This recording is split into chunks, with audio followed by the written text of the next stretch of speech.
Kıymetli arkadaşlar, bu videomuzda 1861-1865 yılları arasında meydana gelen ve Amerika'nın tarihinde önemli bir yeri bulunan Amerikan İç Savaşı hakkında bilgi vermeye çalışacağız. Savaşa giden yoldaki gelişmeler, savaşın çıkış sebepleri, savaşın tarafları olan Kuzey ve Güney eyaletlerinin sosyal, ekonomik, askeri durumlarının karşılaştırılması, bu iç savaşın sonunda hangi gelişmeler oldu? Özet olarak bu hususlar yer alıyor videomuzda. Amerika İç Savaşı 1861-1865 tarihleri arasında Amerika Birleşik Devletleri'nin Washington'daki yönetimiyle ülkeden ayrılmak isteyen 11 Güney eyaleti arasında çıkan ve 4 yıl süren geniş çaplı bir iç savaştır. Amerikan İç Savaşı zenci esareti meselesinden çıkmıştır. İsterseniz önce Amerika'da çalıştırılan zenci köleler hangi şartlarda çalışıyorlar, nasıl bir hayat şartına sahiplerdi, bu hususları kısaca özetleyelim. Çiftliklerde çalıştırılan zenci kölelerin çalışma şartları çok ağır ve hayat şartları da çok zorluydu. Çalışmaları karşılığında elde ettikleri kazançlar da oldukça sınırlıydı.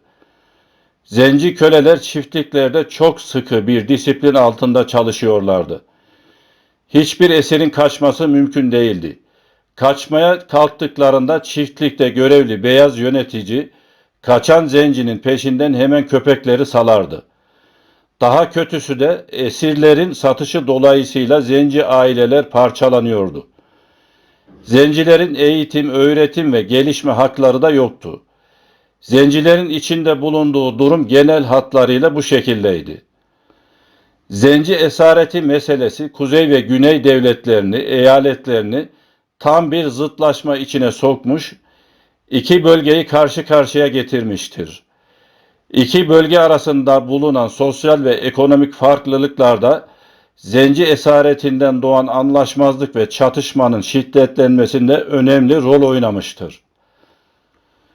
Güney halkı genel olarak Katolik olup ekonomik yapı tarıma dayanıyordu. Pamuk başta olmak üzere pirinç, tütün ve şeker kamışı bu bölgenin başlıca ürünlerini oluşturmaktaydı. Tarım üretiminde de büyük ölçüde zenci köleler çalıştırılıyordu. Tarım büyük mülkiyet esasına dayanıyordu. 1850 tarihinde Birleşik Amerika'nın nüfusu 23 milyonun üzerinde olup bu nüfusun 3 milyondan fazlası zenci kölelerden oluşuyordu. Bu nüfusun da büyük çoğunluğu güneyde yaşıyordu. Mesela bazı güney eyaletlerinde zenciler beyazlardan fazlaydı. Bazı eyaletlerde ise zenci nüfusla beyaz nüfus birbirine eşit durumdaydı. Kuzey eyaletlerinde ise halkın çoğunluğu protestandı. Bu bölgenin ekonomik yapısı endüstriye dayanıyordu. Kuzey bölgesinde bulunan kömür ve demir madenleri endüstrinin gelişmesinde önemli rol oynamıştı. Buna karşılık güneyde ise endüstri hemen hemen hiç yok gibiydi. Güney, mamul maddeleri bakımından kuzeye bağlı durumdaydı. Kuzey gümrük duvarlarını hükümete kabul ettirmişti. Bu durumda tabii olarak güneyin işine gelmiyordu. Kuzey, mamul maddelerin fiyat tekelini elinde bulunduruyordu.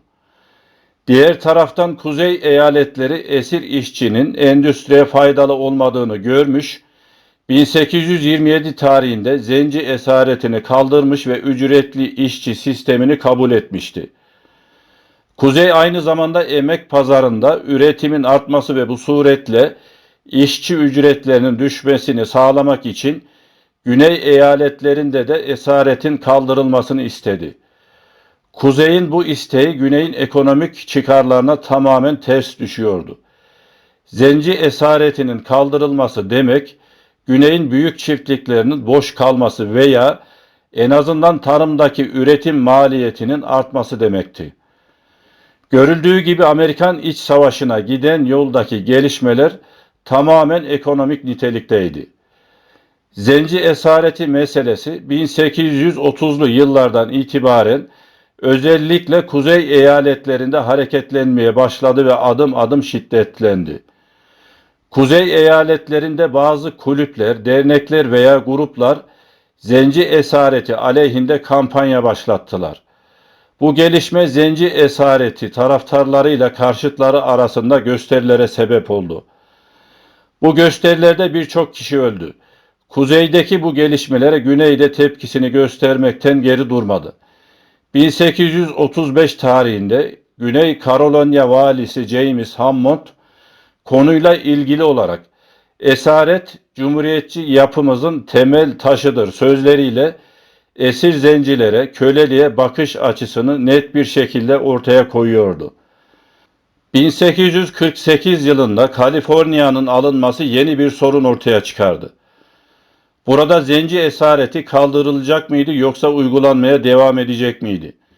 Yeni kazanılan topraklarda esaretin kesin olarak yasaklanmasına dair Pensilvanya temsilcisinin sunduğu kanun teklifi Temsilciler Meclisi'nde kabul edildi.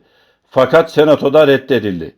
Güney eyaletleri temsilcileri bu kanun kabul edildiği takdirde birlikten ayrılma tehdidinde bulundular. 1850 yılında çıkan bir kanun Kuzeyliler için bardağı taşıran son damla oldu. Bu kanuna göre kaçan bir köle yakalanıp tekrar sahibine teslim edilmeli, iade edilmeliydi. Bunun anlamı bir zenci köle esaretin, köleliğin uygulanmadığı bir eyalete kaçsa bile yine yakalanıp sahibine iade edilecekti. Bu kanunun arkasından 1854 tarihinde yeni eyaletler olan Kansas ve Nebraska eyaletlerinde de zenci esareti kabul edildi. Güneyliler bunu bir zafer olarak kutladılar. Güneylilerin bu sevinci karşısında Kuzeyli bir kongre üyesi tepkisini şu sözlerle dile getirmiştir. Şimdi onlar bir zaferi kutluyorlar. Fakat bu zaferin uyandırdığı yankılar esaret ölünceye kadar devam edecektir. 1857 yılına gelindiğinde yüksek mahkeme önüne gelen bir dava dolayısıyla kongrenin ülkelerde, eyaletlerde esareti yasak edemeyeceğine dair karar verdi. Bu karar Güneyliler için yeni bir zaferdi. 1859 yılında Virginia'da bir kısım zencileri esaretten kurtarmak isteyen 6 kişinin asılarak idam edilmesi Kuzeylilerde büyük tepki meydana getirdi. Kuzeyliler bu 6 kişiyi hürriyet şehidi olarak ilan ettiler. 1860 yılında kuzey ile güney arasındaki gerginlik artık daha şiddetli ve belirgin bir hal aldı. Her iki taraf da kaçınılmaz bir çatışmaya, kaçınılmaz bir savaşa doğru yürüyordu. Kuzey ile güney arasındaki gerilimin artmasında siyasi gelişmeler de rol oynamıştır.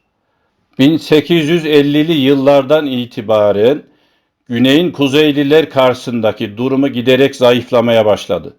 Bunun bazı sebepleri vardı. Bu sebeplerden ilki zenci esareti sorunu, Kuzey eyaletlerinde halkın tepkisinin gün geçtikçe daha da artmasına sebep oluyordu. İlk sebep buydu.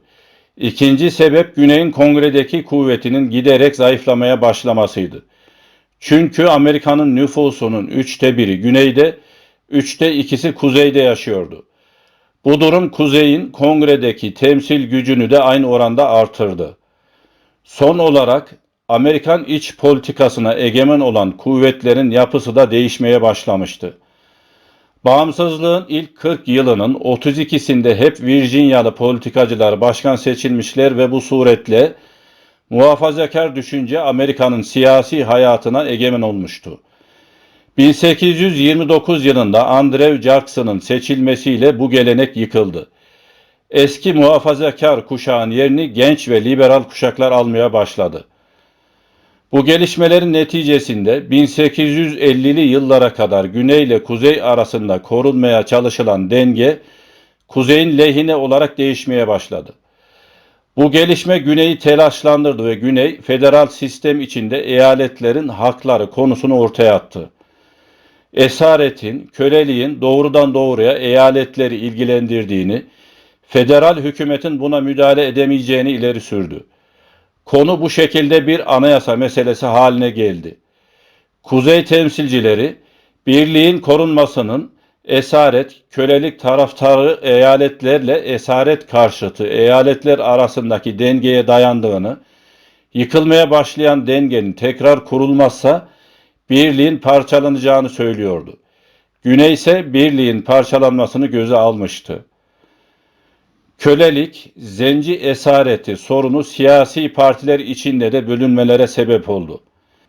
1800 yılında kurulan Demokrat Parti neredeyse en kuvvetli parti durumundaydı. 1860'a kadar başkanlık seçimlerini hemen hemen bu parti kazanmıştı. Fakat esaret meselesi bu parti içinde de görüş ayrılıklarına sebep oldu. Demokratlar, Kuzey Demokratlar ve Güney Demokratları diye ikiye ayrıldılar. Bunun sonucunda 1848 yılındaki başkanlık seçimini 1836 yılında kurulmuş olan Whig Partisi'nin adayı ve Meksika Savaşı'nın kahramanı Zachary Taylor kazandı. Fakat bu seçimden hemen sonra Whig Partisi de parçalandı. Bu partinin kölelik aleyhtarı üyeleri 1848 yılında kurulan Serbest Toprak Partisi'ne geçtiler. Fakat bu partide hayatına fazla devam edemedi ve Whig Partisi ile beraber o da sona erdi. Sebep yine zenci esareti ve kölelik meselesinden kaynaklanan görüş ayrılıklarıydı. Bu iki partinin esaret ve kölelik aleyhtarları 1854 yılında kurulan Cumhuriyetçi Parti'ye katıldılar. Bu parti doğrudan doğruya zenci esaretine bir tepki olarak kuzeyde Michigan'da kurulmuştu. Partinin kurucuları ise 1854 tarihli Kansas, Nebraska kanununa muhalefet eden demokratlardı. Cumhuriyetçi Parti 1856 seçimlerini kazanamadı. Fakat 1860 seçimlerini kazandı ve adayı Abraham Lincoln Amerika'nın 16. başkanı oldu. Gerek Lincoln'un fikirleri, gerek Cumhuriyetçi Parti'nin seçim çalışmaları zenci esaretinin kaldırılması üzerine yoğunlaşmıştı. Aynı zamanda Lincoln her ne pahasına olursa olsun birliğin korunması fikrindeydi. Lincoln başkanlık yeminini 4 Mart 1861 günü yaptı. Yeminden sonra Amerikan halkına hitap eden uzun bir konuşma yaptı. Konuşmanın ana teması birliğin parçalanmasına asla müsaade etmeyeceği şeklindeydi. Ancak Lincoln bu konuşmasını yaptığında Güney eyaletleri ayrılmak yönünde ilk adım atmışlardı. Güney eyaletleri Lincoln'un başkan seçilmesini kendileri için tehlikeli olarak görüyorlardı. Bu yüzden 1861 Şubat'ında Alabama'nın Montgomery şehrinde toplanan 7 Güneyli devlet kendilerini Amerika Konfedere Devletleri olarak ilan ettiler. Bir müddet sonra 4 devlet daha konfederasyona katıldı.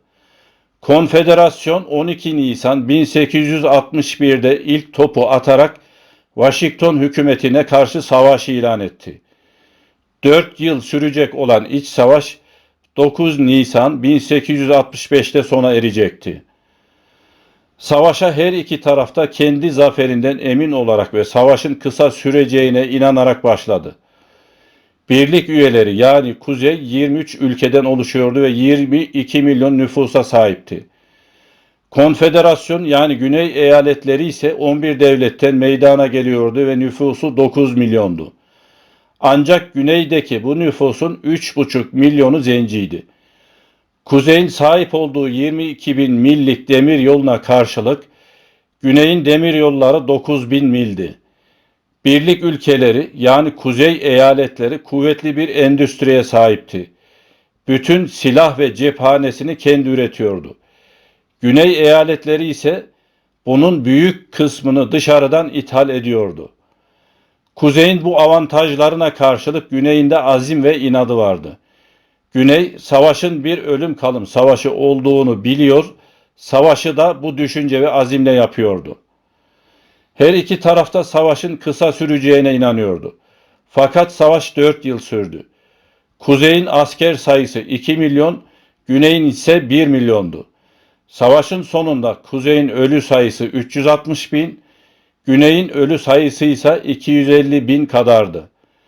Karşılıklı strateji ve taktiklerle çok çetin bir şekilde devam eden savaş 9 Nisan 1865 tarihinde sona ermiş ve savaşı Güney kaybetmişti. Savaşın sona ermesinden 5 gün sonra Başkan Lincoln 14 Nisan 1865 akşamı Washington'da tiyatroda locasında oyun seyrederken Konfederasyon taraftarı bir tiyatro oyuncusu tarafından öldürüldü. 15 Nisan sabahı hayata veda etti. Böylece Lincoln, Birleşik Amerika'nın bütünlüğünü hayatıyla ödemiş oluyordu. Savaşın sona ermesiyle birlikte Zenci esareti kaldırıldı.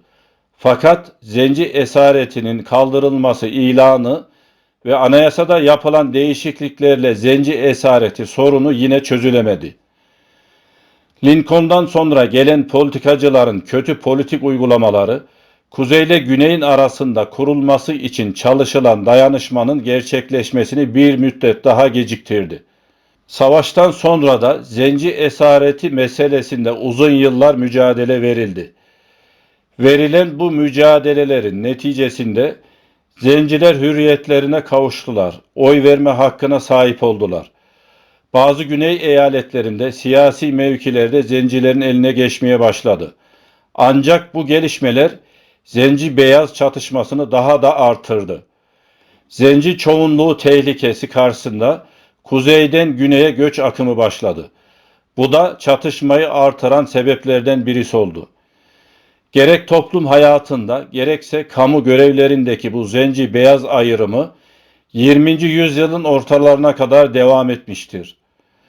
İç savaşın etkileri ve sonuçları uzun bir süre devam etmekle beraber Birleşik Amerika'nın tarihinde yeni bir dinamizm meydana getirmiştir. Birliğin ve bütünlüğün kurtarılması Amerikan halkına yeni bir hız vermiş, bundan sonra Amerikan ekonomisi dev adımlarla gelişmeye ve ilerlemeye başlamıştır. Arkadaşlar, Amerika'nın tarihinde çıkış sebepleri ve sonuçları bakımından büyük öneme sahip olan Amerikan İç Savaşı konusunu ele aldığımız bu videomuzun da sonuna gelmiş bulunuyoruz. Kanalımıza abone olarak destek vermeyi unutmayalım. Tekrar görüşmek üzere, hoşça kalın.